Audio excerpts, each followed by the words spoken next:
বেসরকারিভাবে ঠান্ডাজনিত রোগ influenza, diarrhoea, typhoid সহ বেশ কয়েকটি প্রতিষেধক টিকা থাকলেও তা জানা নেই অনেকের। প্রাণঘাতী অসুখের এই টিকাগুলোকে সরকারিকরণের দাবি সাধারণ মানুষের। বগুড়ায় শীতের প্রকোপ বাড়ার সাথে সাথে হাসপাতালে বেড়েছে ঠান্ডাজনিত রোগে আক্রান্ত শিশু রোগীর সংখ্যা।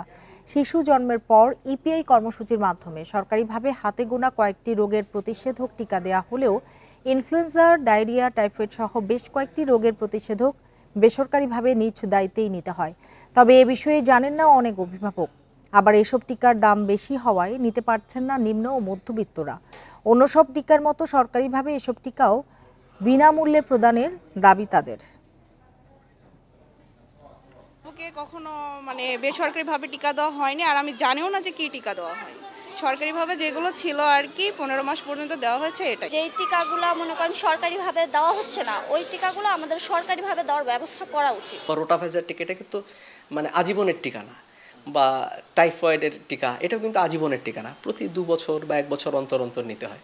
এরকম কোনো একটা টিকাকে কন্টিনিউ করতে গেলে সামনের দিকে কিনে যেতে আসলে এটার জন্য একটা বড় কর্মপরিকল্পনা দরকার।